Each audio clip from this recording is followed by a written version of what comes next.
বিভিন্ন যে প্রতিরক্ষা বাহিনী এবং পুলিশ বাহিনী, আনসার, তারপরে অন্য কোস্টগার্ড, এই সমস্ত আইন শৃঙ্খলার সাথে যারা জড়িত তাদের সাথে আমরা আজকে মত বিনিময়ে ওনাদেরকে ডেকেছিলাম।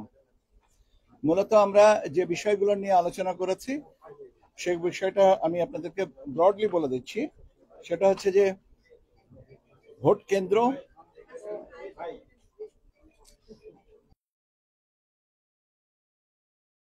কর্মকর্তা, ভোট কেন্দ্রের নিরাপত্তা, ভোট কেন্দ্রের সংখ্যাগত হিসাব, নিরাপত্তা, নির্বাচনী এলাকা তথা সমগ্র দেশের নিরাপত্তা এবং সম্পর্কে একটা কর্মপরিকল্পনা প্রণয়ন, আইন শৃঙ্খলা রক্ষা বাহিনী সমূহের ভিতরে যারা কাজ করছেন মাঠ পর্যায়ে এবং করবেন তাদের ভিতরে একটা সমন্বয়, তারপরে অবৈধ অস্ত্রের রোধ, নিয়ন্ত্রণ, বৈধ অস্ত্রের কিভাবে এটাকে নিয়ন্ত্রণ করা যাবে সেটা, এআই প্রযুক্তির ব্যবহারে সামাজিক যোগাযোগ মাধ্যমে সোশ্যাল মিডিয়াতে যে সমস্ত তথ্য আসে সেগুলোর অপব্যবহার রোধ করা, বিদেশি সাংবাদিক, প্রাক পর্যবেক্ষক, যে পর্যবেক্ষণ সংস্থা যেগুলো আছে তাদের সাথে সহযোগিতা, তাদের নিরাপত্তা, তাদের কার্যক্রম সম্পর্কে জানানো, আপনার পোস্টাল ভোটিং ব্যবস্থাপনা সম্পর্কে জানানো, তারপরে আপনার অবৈধ অনুপ্রবেশ, কালো টাকার নিয়ন্ত্রণ, অঞ্চল, জেলা, উপজেলা পর্যায়ে নির্বাচনী অফিসের কার্যক্রমকে আরো সুসংহত করা, সমন্বয় করা, পার্বত্য দুর্গম এলাকায় নির্বাচনী দ্রব্যাদি পরিবহন, এখানে যে হেলিকপ্টারের ব্যবহার, কোস্টাল এরিয়াতে কোস্টগার্ডের কার্যক্রম, গোয়েন্দা সংস্থা সমূহের ভিতরে সমন্বয় এবং তথ্য বিনিময়, ড্রোন ব্যবহার যে নিষিদ্ধকরণ, আবার পর্যবেক্ষণের জন্য একটা আপনার বডি অন ক্যামেরা পুলিশের, এই বিষয়গুলো নিয়ে আমরা মোটামুটি ভাবে বিস্তারিত আলোচনা করেছি। আলোচনায় আমাদের যে সমস্ত বিষয়গুলো এসছে সেগুলো সম্পর্কে আমি আপনাদেরকে জানাচ্ছি। সেটা হচ্ছে যে আমরা মূলত 5 দিনের ডিপ্লয়মেন্ট প্রোগ্রাম করা হয়, সেখানে একটা প্রস্তাব এসছে এটা যেন 8 দিন করা হয়। নির্বাচনের আগে 3 দিন, নির্বাচনের দিন এবং নির্বাচন পরবর্তীতে 4 দিন। তো আমাদের ইনিশিয়াল প্রোগ্রামিং ছিল, প্ল্যানিং ছিল 5 দিন, এখন প্রস্তাবনাটা এসছে 8 দিন। এটা আমরা পরীক্ষা করে দেখব যদি হয় সেটা। এআই এর অপব্যবহারের ক্ষেত্রে এনটিএমসি যে ব্যবস্থাটা নিয়েছিল পূজার সময় 35,000 প্লাস আপনার পূজা মণ্ডপে আপনার ওনারা তথ্য প্রযুক্তির ব্যবহারটা করেছেন, ওটা বলেছেন যে ওটা একটা সাকসেসফুল ইভেন্ট, সেটা আমরা ব্যবহার করতে পারি কিনা। এ বিষয়ে আমি এই মুহূর্তে যেটা বলতে চাচ্ছি যে আগামীকাল আমাদের এই ব্যাপারে একটা সেমিনার আছে, সেমিনার কাম ওয়ার্কশপ আছে, সেটাতে আমরা আরো কিছু তথ্য সন্নিবেশ করে এই জিনিসটা দেখব। Army aviation, air force aviation, chopper করে, হেলিকপ্টার করে নির্বাচন সামগ্রী পরিবহনের দায়িত্ব ওনারা করবেন। ওনারা একটা অনুরোধ করেছেন যে হেলিপ্যাড গুলো আমরা একটু ব্যবস্থা করে রাখি যাতে সহজে উত্তরণ এবং অবতরণ করা যায়।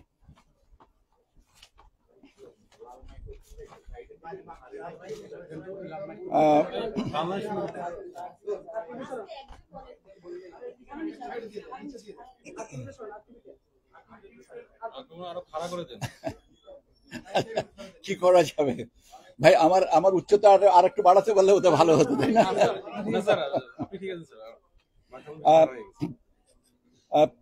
আপনার ভোট কেন্দ্রে অবস্থান পার্বত্য জেলায় এখানে রাখেন।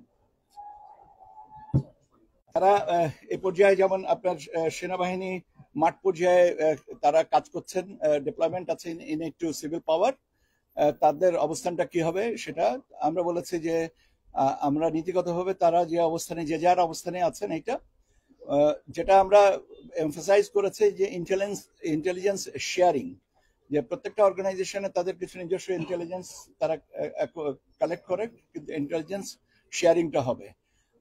করলে জিনিসটা আরো সুসংহত হবে। কারণ কোনো একটা অর্গানাইজেশন হয়তো এক জায়গাটাকে ঝুঁকিপূর্ণ মনে করেছেন, আরেকজনও করেছেন 3টা জায়গা, তো এটা সমন্বয় করলে বেটার হবে। এবং এই কোঅর্ডিনেশনের ডিফারেন্ট লেভেলগুলো যেন ডিটারমাইন থাকে ক্লিয়ারলি, এবং সেটার সাথে আপনার কমান্ড স্ট্রাকচারটা, যে কে দায়িত্ব, যেমন কোস্টাল এরিয়াতে যারা যে কমান্ড স্ট্রাকচারটা সেটা প্লেন ল্যান্ডে হবে না, বা প্লেন ল্যান্ডের কমান্ড স্ট্রাকচারটা বর্ডারে নিয়ে রাখতে হবে না, এরকম জায়গাগুলো নিয়ে আরো একটু ফার্নিশ করতে হবে। এবং অন্য এই সমস্ত ব্যাপারে আমাদেরকে উপাত্ত দিয়েছেন।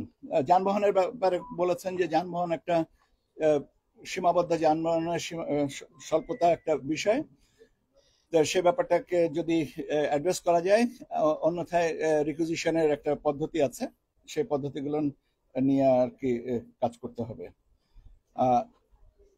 ইউজ অফ ড্রোনের ব্যাপারে বলা হয়েছে যে নির্বাচনী প্রচারণায় ড্রোন ব্যবহার করা যাবে না, কিন্তু মানে আমাদের আইন শৃঙ্খলা বাহিনী তার প্রয়োজনে ড্রোন ব্যবহার করবেন। এটা আপনার ইলেকট্রাল ইনকোয়ারি কমিটি, এক্সিকিউটিভ ম্যাজিস্ট্রেটদের ব্যাপারে বলা হয়েছে যে প্রথম দিকে তফসিল ঘোষণা প্রথম দিকে মোটামুটি ভাবে একটু থিন আউট থাকে, কিন্তু গ্রাজুয়ালি যতক্ষণই আমরা নির্বাচনের তারিখের দিকে পৌঁছাই সে সময় এদের সংখ্যাটা বেড়ে যায়। কাজে ওনারা যেটা চিন্তা করেছিলেন যে একটা সীমিত সংখ্যক এক্সিকিউটিভ ম্যাজিস্ট্রেট বোধহয় কাজ করেন, বিষয়টা তা না, সেটা আশ্বস্ত করা হয়েছে। আইজিপি মহোদয় জানিয়েছেন যে 1.5 লক্ষ পুলিশ কাজ করবেন, এবং সবচেয়ে বড় বাহিনীটা আসবে আনসার ভিডিপি থেকে।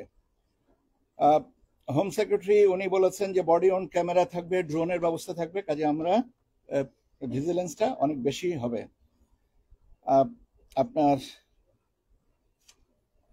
যেটা সবচেয়ে উল্লেখযোগ্য আমি বলবো যে সবগুলো বাহিনী তাদের নিজস্ব ব্যবস্থাপনায় নির্বাচনকে সামনে রেখে তাদের বাহিনীদেরকে প্রশিক্ষিত করার একটা কার্যক্রম গ্রহণ করেছেন। দুটো এখানে সুবিধা, একটা হচ্ছে যে তাদের নিজস্ব বাহিনীর প্রয়োজনে প্রশিক্ষণটা দিচ্ছেন, পাশাপাশি নির্বাচনকে সামনে রেখে নির্বাচনকে আরো অর্থবহ করার, যুক্তিকর্তা এবং অবাধ করার জন্য যে প্রশিক্ষণটা সেটা করতেছেন। এবং সেন্সিটাইজেশনটা যেটা হচ্ছে যে আমরা একটা ভালো নির্বাচনের মুখী, এই বিষয়টা। এর বাইরে মোটামুটি ভাবে এইগুলো নিয়ে আলোচনা হয়েছে বিভিন্নভাবে। আরো কিছু কাজ আমাদের করতে হবে পর্যায়ক্রমিকভাবে। আজকে এটা সূচনা ছিল, এবং আমরা এর পরবর্তীতে ধাপে ধাপে অন্যান্যদের সাথে বা এককভাবে বা যৌথভাবে এই সমস্ত জিনিসগুলোকে আরো ফাইন টিউন করব। লক্ষ্য একটাই, অবাধ, সুষ্ঠু, পার্টিসিপেটরি একটা নির্বাচন, এবং সবাই এই ব্যাপারে দৃঢ় অঙ্গীকারবদ্ধ যে তারা দিতে চান। আজকের মোটামুটি ভাবে